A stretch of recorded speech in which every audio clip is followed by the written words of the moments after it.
The number of places that you can turn to online to learn anything that you might ever want to learn continues growing. With platforms like Skillshare and Coursera and Udemy, there is no shortage of online courses. With that said, the mere existence of online courses and the decision to sign up for one does not necessarily mean that you're going to get a whole lot out of it. And in this video, I would like to address that question and share some tips for how you can make the most of whatever online courses you choose to sign up for, including my own, if sketchnoting is a skill that you're interested in learning. I have got 4 distinct tips to share today, so let's jump right into the first one. I think it's worth identifying 2 things up front before you even start digging into whatever course you just signed up for. I think it's important for you to clarify your why and set a goal.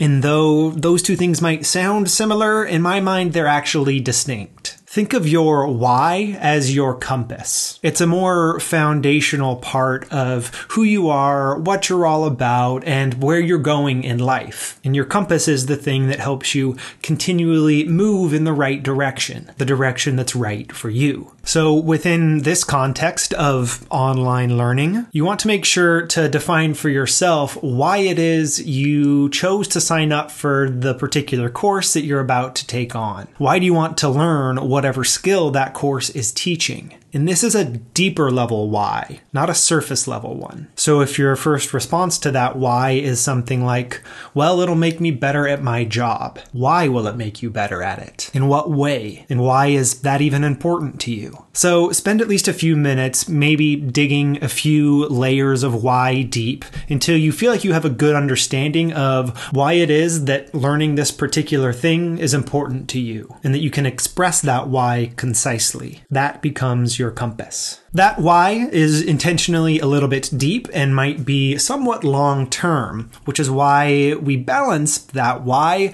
with a goal. And I like to think of your goal as your binoculars. A goal is something that's a little bit more concrete, something that you can see in the distance and work your way toward. Your goal then is the specific thing that you would like to get out of the current course that you're taking. Now, depending on how that course is structured, chances are there's already some sort of a goal built in, but the goal of the instructor, the creator of the course, may or may not align completely with your specific goal. So don't be afraid to set your own goal that is specific to you, that aligns with your why, so that you have something specific to work toward as you're working through the course. And in this way, by first defining your why and then setting a specific goal, what you're doing is you're personalizing the course so that it fits for you and your journey, recognizing that your journey is in some ways unique from everyone else that happens to take this course as well. And by adding those personalized touches, you're going to make it more likely that you'll get something useful out of the course, and you'll have a personal investment in it from the get-go, which will help provide some momentum along the way. Speaking of momentum, that ties well into tip number 2. In order to build and maintain some momentum as you work through an online course, with the assumption that you're probably working through it on your own, you'll want to set aside a dedicated time and space within which you focus on working through the course materials, making progress on the lessons and the activities that you find within it. If you don't set aside a dedicated time and space, it's too likely that you'll forget to make regular progress on it, especially since it's a digital thing. You don't necessarily have a book on your shelf that you'll see regularly that will remind you of the thing you're trying to learn. But if you intentionally set aside some time and some physical space, then you're much more likely to actually dig into the course materials and make progress regularly. And my suggestion is to hook that time and space into your daily routine, the routine that already exists. Recognize that you already have a flow to your days that probably starts with some breakfast, maybe some coffee, then likely you jump into work at some point, whatever work looks like for you, maybe taking a lunch break in the office or outside of it, then back to work in the afternoon, and ultimately you end at home. try to identify where within the flow of your day it makes the most sense to spend some time on the online course that you signed up for. It might be best to do it right after breakfast and before you head into work. Maybe on your lunch break is a good time. Or maybe in the evening once you've put the kids to bed. But when you intentionally build it into your daily routine and have it follow up a specific thing that you do regularly, you're building in a helpful trigger that once you get that going, anytime you finish the activity that precedes your learning time, you'll be reminded, oh yeah, this is the time that I've set aside to do a little bit of learning via that course. It will help remove some of the startup energy that's required to actually get going with that learning. Another piece that will help remove that startup energy is if you have a specific physical location that's dedicated to whatever it is you're learning through that course. A location where you do that learning. Maybe that looks like giving this course a desk where you print out whatever resources are part of the course, where you can leave those resources alongside a pen that you like and a mug that you know is good for coffee in the morning or tea in the afternoon. That plays a similar role to a book that you might leave out on your desk that you've been meaning to read. It's a physical reminder of the learning that you intended to do, and the fact that you've given it that space makes it easier to jump into that learning. If you're not always in the same place when taking in that online course material, the physical location could be just a single notebook where you keep track of all of your notes from that course. That notebook could be something that you take to different rooms within your house or office, or throw in a backpack and head to a local coffee shop. And you probably already know yourself well enough to know which of those two types of options might work best for you. A permanent physical space like a desk, or a more portable one like a notebook. The important thing is to set aside that space along with a specific time, maybe even one that you put into your calendar so that you make sure that you give it priority. Because I'm making the assumption that you're really excited about whatever the topic of that online course is, and that you do want to make progress on it. And by setting aside a dedicated time and space, you're just moving the chips a little bit more in your favor, making it more likely to build that momentum and maintain it over time. The third thing that I think can be helpful when taking online courses is to meet up regularly with a friend in person. Now, internet friends are important too and can be just as real. We'll get to that in the next piece, but I do think there's something unique that comes from being in the same physical space as another human being. I myself have found it very helpful to have a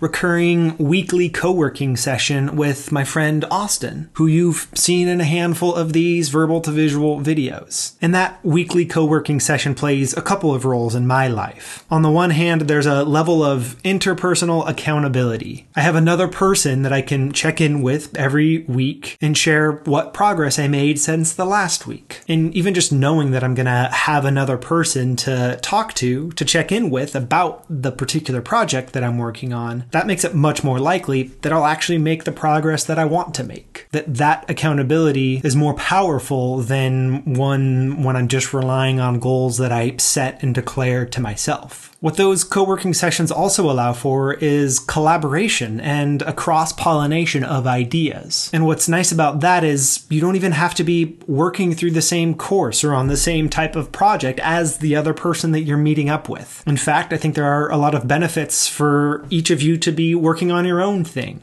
because you'll find that interesting parallels occur between whatever project you're working on and your friend is working on, and something that they're doing might spark an idea with your project. And that's the type of energy that you get by being able to have a conversation with someone face to face about what you're working on. And through that cross-pollination of ideas, you might even hit upon a particular project that you might like to collaborate on together. You can bring your skills, they can bring theirs, and what you create is bigger and better than anything that each of you could have built on your own. So for all of those reasons, I do think it's worthwhile to try to set up a regular meeting learning with someone that you know in real life, face to face, because not only will that help you stay accountable to the goals that you set for yourself, but it will also spark new ideas and help you work through problems more efficiently than if you only did your learning on your own. Now, as helpful as those in-person connections are,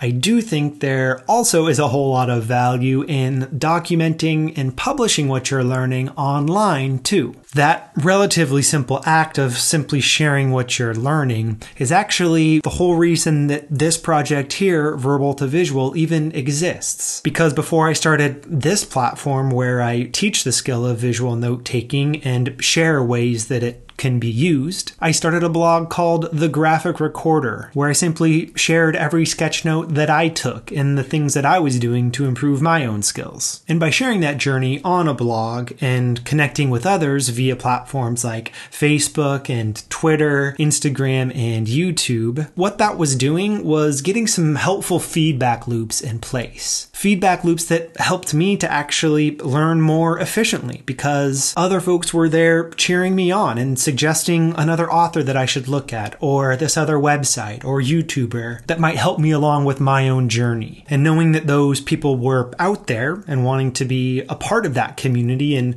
participate and support others as well, that became a way of tapping into those same two benefits of accountability and cross-pollination of ideas. And on top of that, it resulted in this really cool record of my learning, of the stages of my own development that I continue to be able to look back on. It's an archive of my learning that I can always look back to see how far I've come, to remind myself of lessons that I may have learned but forgotten, and also to sow the seeds for a creative career that I might want to foster and help bloom in the future, using the tools of the internet to support that creative career. And to approach that sharing from the perspective of a learner takes off so much pressure. It takes off the pressure of trying to present yourself as an expert or as someone who has mastered this skill. Instead, you get to say, hey, I just signed up for this online course. I'm super excited about this topic, and I'm going to share what I learn along the way. I'm going to share my own work along the way. Because by documenting what I'm up to, reflecting on it, sharing it with others, having conversations with others, those are all things that will amplify whatever it is that you ultimately learn and take away from a particular online course. So that rather than just binge watching a bunch of videos one weekend that you forget the next, you're actually putting into practice what you're learning and building a strong foundation for continuing to use those skills in the future. So, I think that if you do all four of these things, you'll be in really good shape. So do try to spend a little bit of time addressing each of these things as you jump into whatever online course you're excited to take next. Start by clarifying why you're taking that course and setting a specific goal. Then make sure to set aside a dedicated time and space to make progress on that course. Try also to meet up with a friend or two, maybe every week, maybe every month, to check in on how it's going, share progress with each other, even if you're taking different courses and working on different projects, and spend a bit of time documenting what you're learning, the work that you're doing, and sharing that in an online format so that others can participate as well, and you create this record of what you're learning and where you're going. And if you've got some other tips that you think would be useful, please do drop them in a comment down below. I'm sure others would enjoy seeing them, because the phenomena of online courses and online learning platforms isn't going away. It's only going to increase for the foreseeable future, at least. And I think ultimately that can be a powerful thing because it allows you to tailor your own learning experience, to dig into the topics that you're really interested in and build skills that you want to build that might not be available in your local physical environment. There is so much to learn and so little time. So you might as well make the most of what you've got. And I hope these ideas help you to do that. I encourage you to apply these ideas to any online courses that you take. And if you happen to be interested in sketchnoting and expressing ideas in a visual and verbal way, tapping into that part of your brain, then do check out the courses that I've created at verbaltovisual.com. I started learning the skill of sketchnoting in the first place because I saw it as a very powerful learning tool, something that I'd be able to apply to the online courses that I was taking, along with the books I was reading and podcasts I was listening to. And it just so happens that it's a pretty good problem-solving tool as well as a storytelling tool as well. So there's my little pitch for adding Sketchnote to whatever list of skills and things you're already interested in. But more than anything, I hope you enjoy whatever it is you choose to dig into next, and that you're able to apply what you learn online to your life in a meaningful way. Thank you so much for watching this video. Good luck with your learning, and I'll see you next time. Till then.